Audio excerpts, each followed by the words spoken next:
Gran gusto de saludarlos en este nuevo programa de Corrientes de Pensamiento. Hoy tengo el gusto de que esté con nosotros un querido amigo, un gran argentino, un hombre que trabaja todo el día, fue director de diarios, de crónica comercial, defensor de la libertad de expresión, de todas las libertades, analista internacional, escribe permanentemente en los distintos medios y es columnista de Clarín. Vamos a analizar con él hoy, me parece, un tema fundamental, la elección americana. Vamos a hablar del ASEAN de Asia, al que él dedica mucho tiempo también de estudio, y muchas otras cuestiones con el doctor Jorge Castro.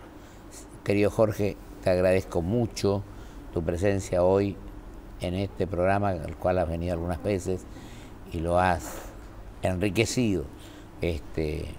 Así que te agradezco mucho tu... Por favor, y digo, agradecido por la invitación. Te agradezco. Y digo simplemente, así muy rápidamente, que hoy, 30 de octubre, se cumplen 29 años de la reinstalación de la democracia. Cuando triunfa nacionalmente el doctor Raúl Alfonsín, al que tengo que rendirme homenaje en cuanto a una actitud ecuánime, imparcial que tuvo con aquellos que no votamos su candidatura, como en el caso nuestro. Y debo recordar también, lógicamente, el triunfo en mi provincia, Pacto Autonomista Liberal, donde tuve el honor de presidir un equipo, porque yo nunca digo mi gobierno, sino nuestro gobierno, que con errores y con aciertos cumplió los objetivos que se había fijado. Así que te pido disculpas, Jorge, pero quiero saludar a todo el equipo que compuso aquella gestión, que es donde se cumplieron muchas cosas en favor de nuestra provincia. Lo que queda pendiente es la famosa ley de coparticipación federal, que todavía no tiene vigencia, o mejor dicho, tuvo una vigencia, pero no la que esperamos. Y también muchas cosas del federalismo que está pendiente. Exactamente. Ahora te dejo a vos que... ¿Te parece? Empezamos con las elecciones americanas. ¿Cómo no? O el tema que vos quieras. Bueno, estas elecciones en Estados Unidos, todo indica que son el tipo de elecciones transformadoras de la historia norteamericana. Hay una divisoria de aguas y el electorado norteamericano tiene una opción drásticamente diferenciada para elegir el próximo 6 de noviembre. En este sentido, ya sea que triunfe Mitt Romney, que es el candidato republicano, y que por primera vez en esta contienda electoral, que lleva ya en campaña más de un año y medio, ha aparecido en los últimos 2 meses como con una posibilidad cierta de triunfo, o que se imponga el presidente Barack Obama, lo que parece también altamente probable.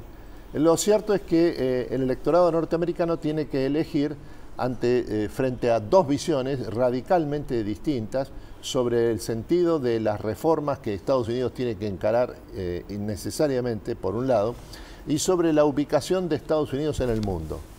En este sentido, teniendo en cuenta de que lo que sucede en Estados Unidos, por la importancia de la sociedad y del sistema norteamericano en la política mundial, afecta al mundo entero. Claro. Estas próximas elecciones en Estados Unidos van a concitar la atención prácticamente de la totalidad de la población, sobre todo politizada, vinculada a través de estos sistemas de comunicación tan extraordinariamente efectivos e hiperconectados que caracteriza al mundo de hoy. Claro, porque yo ya hablaba de hace 29 años, entonces estábamos en el siglo XX, y el boom que ha sido en materia de comunicaciones, de ciencia, técnica, siglo XXI. Exactamente, ¿no? Eso es una nueva época histórica arrastrada por el conocimiento científico y tecnológico. Claro.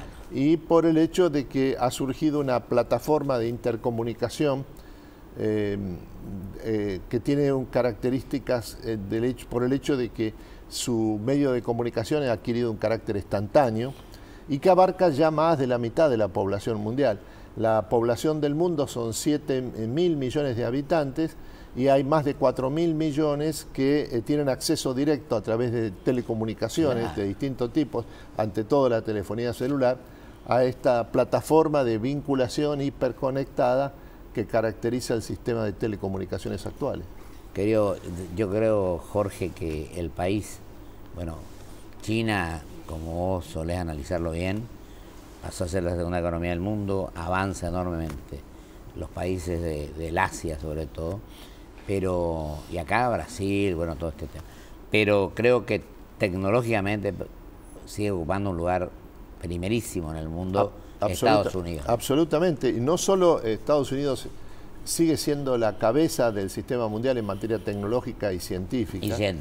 Sino que también en los últimos 4 años se ha desatado en Estados Unidos una nueva revolución tecnológica, que va más allá incluso de Internet, y lo que ha surgido es una plataforma mundial de computación que tiene un carácter que abarca el conjunto del sistema mundial, y en la que el acceso a esta plataforma global de computación es varias miles de veces superior en lo que se refiere a capacidad de procesamiento de la información a lo que ha ocurrido con Internet, que en lo esencial queda atrás.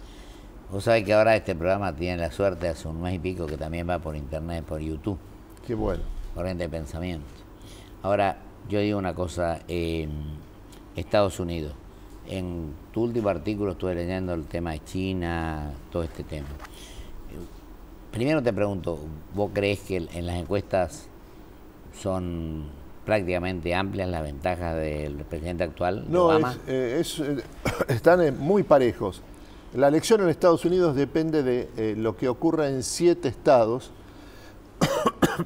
ubicados en su mayor parte en el medio oeste norteamericano, que son los denominados estados cambiantes o swing states, en donde se tiene asegurado si la población va a votar al candidato republicano o al candidato demócrata. Hay otros estados, por el contrario, donde ya hay una certidumbre sobre quién va a triunfar en ese estado. Por ejemplo, en el estado de California, que es el mayor estado norteamericano, con 36 millones de habitantes, ya hay una certidumbre de que el candidato que va a ser más votado, y probablemente por una diferencia muy significativa en el estado de California, es Barack Obama. Y en el segundo de los estados norteamericanos, que es Texas, la situación es exactamente la inversa. Ya hay una completa certidumbre en el sentido de que Mitt Romney es el candidato que va a elegir el estado de Texas para ocupar la Casa Blanca a partir del 15 de enero del 2013. Querido Jorge, ¿y vos crees, yo siempre soy un partidario de que hagamos un debate nacional, que los candidatos debatan, bueno, ellos lo hacen siempre. ¿Vos crees que estos 3 debates que tuvieron los candidatos a presidente, republicano y demócrata, influyó de alguna manera en la decisión del Plaquense? No cabe duda de que esta vez los 3 debates electorales, sobre todo el primero, han tenido un efecto que puede ser incluso decisivo en la contienda electoral. Lo levantó mucho a Romney, ¿no? Que apareció por primera vez ante el público norteamericano en la verdadera personalidad del candidato Mitt Romney, que hasta ese momento había sido excluida prácticamente de la contienda y estaba centrada la totalidad de la atención en lo que se daba como un seguro triunfo del presidente como 10 puntos de ventaja llevando. Llegó a estar hasta 10 puntos de diferencia. Luego, lo que ha sucedido a partir del primer debate, que tuvo lugar en el mes de octubre, es que la tendencia comenzó a descontarse. Y en lo que se refiere a los 7 estados cambiantes o swing states, de los cuales los 3 principales son el de Florida, el de Ohio y el de Virginia, es que en el estado de Florida, que es uno de los 4 grandes estados norteamericanos, ha aparecido en la última semana una diferencia todavía leve, pero significativa y crecientemente, que se amplía crecientemente a favor de Romney sobre Obama. La cuestión ahora se reduce al estado que dentro de los estados cambiantes es el crucial, el decisivo, que es el estado de Ohio.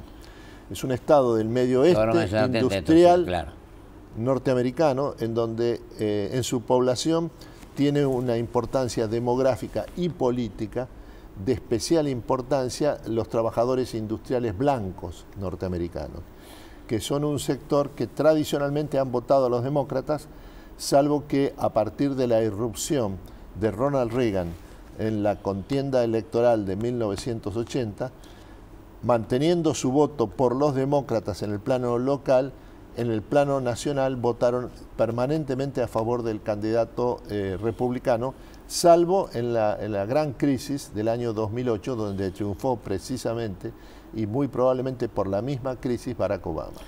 Fíjate vos, Estados Unidos, primera potencia, todo lo que acaba de decir, científico y tecnológico, todo, tiene colegio electoral y nosotros eliminamos el colegio electoral. Así es, en Estados Unidos... Es un grave error nuestro, ¿no? En Estados Unidos la contienda, el espacio electoral fundamental es el de los estados. Claro. No claro. el de la nación. No, y no, la no, razón no. Es de orden histórico. Definen los estados. En Estados Unidos se constituyó como nación a través del paso de la confederación Claro. a la federación. Pero en este paso de la confederación a la federación, y esta última fue la que dio origen a la nacionalidad norteamericana, se mantuvieron la totalidad de las prerrogativas de los estados norteamericanos. En el cual nos basamos también nosotros para nuestra Constitución 53. Así es. En el caso de la Argentina, Alberdi lo que tuvo en vista para impulsar la creación de un régimen federal fue el hecho de que el Estado Nacional se había desintegrado previamente, lo que sucedió en 1820, cuando el directorio encabezado por el director general entonces, Juan Martín de Pueyrredón, se encontró ante una disolución plena de la única autoridad política nacional, y esto dio origen a una situación de fragmentación del poder político nacional que va a durar hasta 1852, la derrota de Juan Manuel de Rosas, y va a lograr financiar, finalmente consolidarse la nación recién en 1880. Y después se consolida con el Pacto San Nicolás. Exactamente, pero con la base de Alberdi. La situación de la Argentina es distinta de la de Estados Unidos. No, por supuesto. En Estados Unidos la confederación fue la forma en que adquirió la independencia norteamericana y con posterioridad se transformó en federación, claro, pero manteniendo las prerrogativas políticas en manos de los estados. Totalmente. Ahora, nuestro federalismo todavía no puede tener funcionamiento como pretendemos y como lo dice el artículo 1 de la Constitución. Así es. Ahora, yo quiero que vos nos diga y le diga al televidente el triunfo de uno u otro candidato. ¿Qué incidencia va a tener para nosotros? Bueno, el punto de partida de una respuesta, o encontrar una respuesta a esta pregunta, es primero advertir que Estados Unidos se ha retirado en términos políticos y estratégicos de América del Sur. Así es lo que ha hecho en los últimos 10 años. La presunción de esto es no solo el cambio del estatus internacional norteamericano, sobre todo a partir del año 2008, sino el hecho de que América Latina se ha fracturado profundamente y aparentemente en forma irreversible entre una América Latina del Norte y una América Latina del Sur. Y la América Latina del Norte, que es la que se despliega desde México a Panamá, ha completado el proceso de integración funcional con la economía y con la sociedad norteamericana. Vos lo decís en tu artículo, decir, la relación México-Estados Unidos es completa. Es completa. Incluso le quitó un poco de participación a Brasil allí, ¿no? No, pero Brasil se orienta tiene otra inserción internacional. Es decir, Brasil y América del Sur, y incluyendo la Argentina, se orientan hacia el Pacífico, hacia el Asia, hacia China sobre todo. Por eso, y está en el BRIC. Mientras que América Latina del Norte, México, Centroamérica, el Caribe, se orienta en forma irreversible hacia Norteamérica, Estados Unidos, Norteamérica, más Canadá.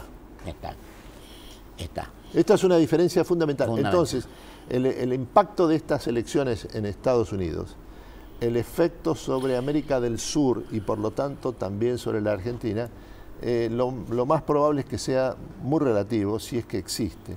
La importancia que va a tener esta elección es en el plano doméstico, interno en Estados Unidos. No se nos tiene en cuenta un poco, ¿no? Y nosotros tampoco. Bueno, Estados Unidos ha cambiado, no Claro. es el mismo Estados Unidos que se conoció hasta el año 2008.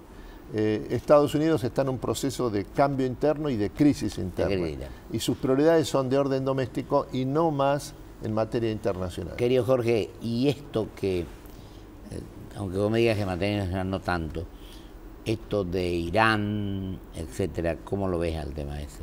Breve. Bueno, esto para... Podemos tranquilamente hablar, nos quedan 8 minutos. Las negociaciones entre Irán y los 6 países que representan a la comunidad internacional en lo que se refiere a las negociaciones respecto al plan nuclear iraní, que son los 5 miembros permanentes del Consejo de Seguridad, más Alemania, han llegado a un punto de culminación. Hemos entrado en una etapa de próximos 3-6 meses en donde se llega a un acuerdo, y es muy probable que haya un acuerdo, o por el contrario una ruptura con consecuencias imposibles de dilucidar previamente. La negociación que se está realizando en este momento entre Irán y la Argentina, sí, lo que hay que retener como dato político central es que responde a una iniciativa iraní y por lo tanto habría que considerar la parte de este proceso de negociaciones globales donde Irán se encuentra extremadamente debilitado. Las sanciones internacionales contra Irán que llevan a cabo fundamentalmente los países de la Unión Europea encabezados por Alemania, este año le han provocado una pérdida del 42% del total de sus exportaciones petroleras. Y en términos numéricos, esto significa una pérdida de ingresos para el Estado iraní este año de más de 40.000 millones de dólares. Habría tantas cosas para hablar, pero nos quedan 6 minutos, digo, otra cosa. Tu artículo, o lo que vos estás diciendo, el ASEAN, es decir, China, India, Singapur, Malasia, todo esto, tienen creciendo enormemente su potencial de crecimiento. Tienen el Banco de Desarrollo de esa región. Y con América Latina, yo vi que tenemos nuestra posición, pero América Latina, sobre todo la América que vos acabas de mencionar, nosotros, Brasil, Chile, bueno, Uruguay, todo esto.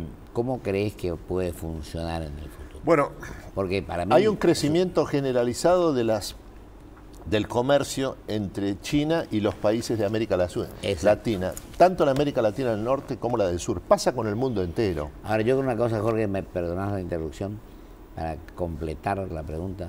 ¿Vos no crees que hoy Brasil es más socio de China que nosotros?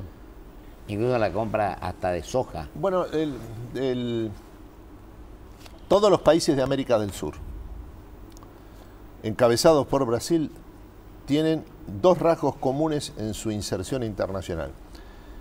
Más de la mitad de sus exportaciones son materias primas. En el caso de Brasil, el 60%.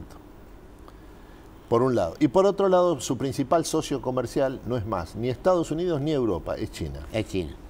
De modo que esto es una situación en que se encuentra toda América del Sur. Es por eso, por esta vinculación con China, que los últimos 10 años son los mejores de la historia de América del Sur de los últimos 100. Claro.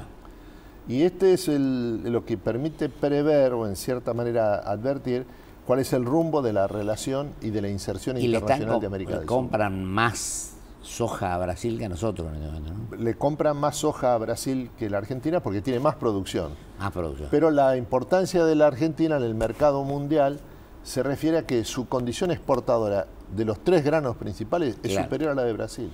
Está bien.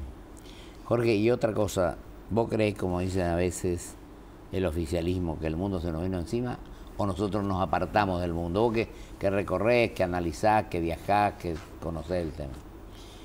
Bueno, el precio de los granos en el mercado mundial es que la Argentina exporta, sobre todo soja y maíz, está en un nivel récord históricamente. está en un nivel superior entre el 30 y el 40% a los precios que se pagaron cuando el anterior boom de precios del mercado mundial de alimentos, que fue en el 2008.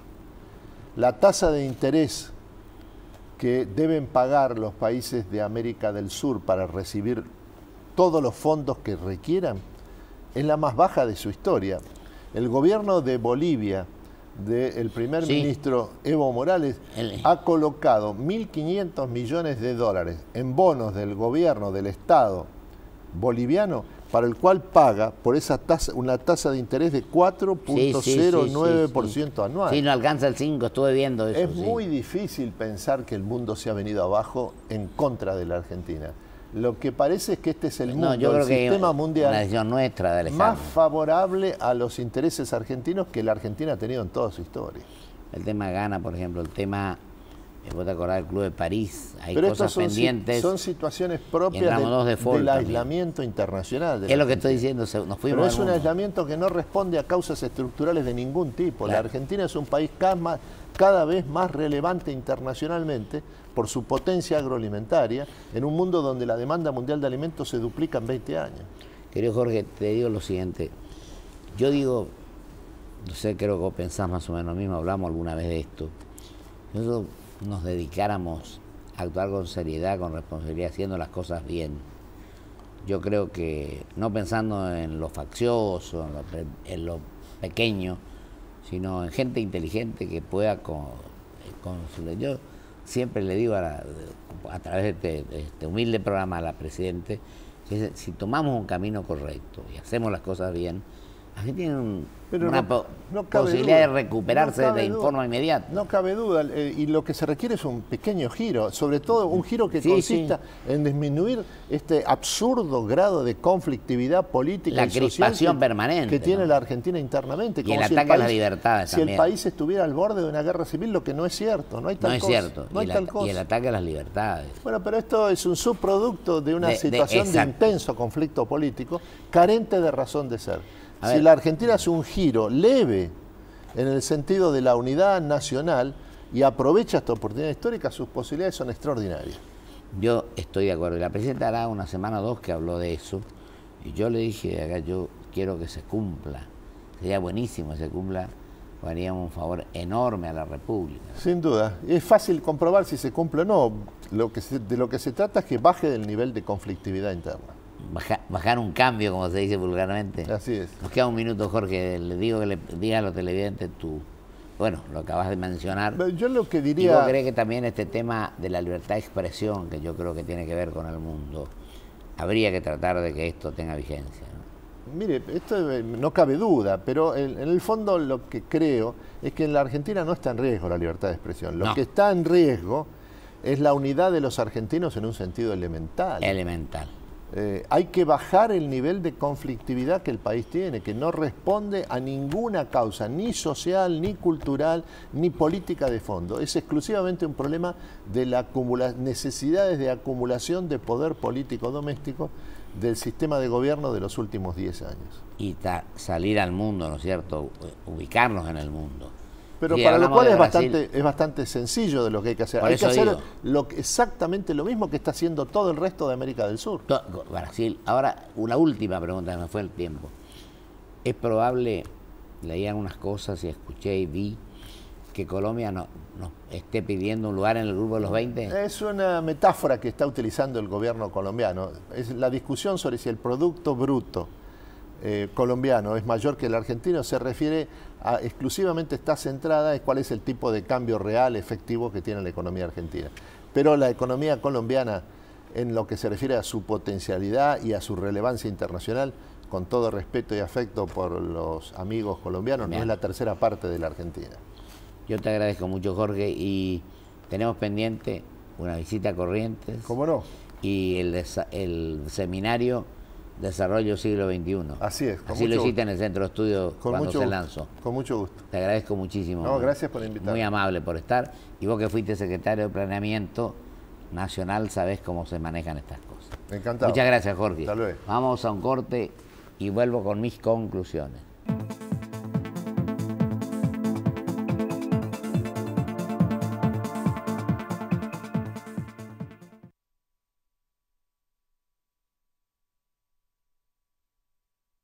Auspicia este programa. LAN. El encanto de volar. Grupo Petersen, desde 1920, construyendo el país. Con Provincia Seguros, disfruta la tranquilidad de tener todo asegurado. Llama al 0810-222-2444. Consulta con tu asesor de seguros o en nuestras sucursales. Provincia Seguros, una empresa del Grupo Banco Provincia. En Ezeiza estamos terminando el aeropuerto más moderno de América Latina. Inauguración nueva Terminal B. Preparque Internacional. Noviembre de 2012. Aeropuertos Argentina 2000. Soñamos con vos. BBVA Francés. Por un futuro mejor, siempre. Adelante. Porque lo querés de verdad, lo cuidas mucho y tratás de que no le pase absolutamente nada. Pero él ya está grande y es hora de que tenga su propio auto.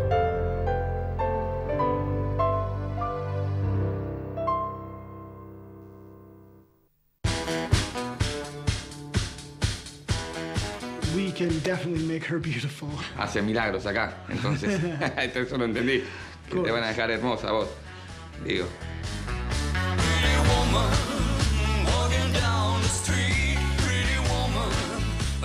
La prueba de 168. Con Quiero de Banco Galicia siempre podés canjear tus puntos por lo que quieras, cuando y donde quieras. Entrá a quiero.com.ar. Banco Galicia. Cada día más.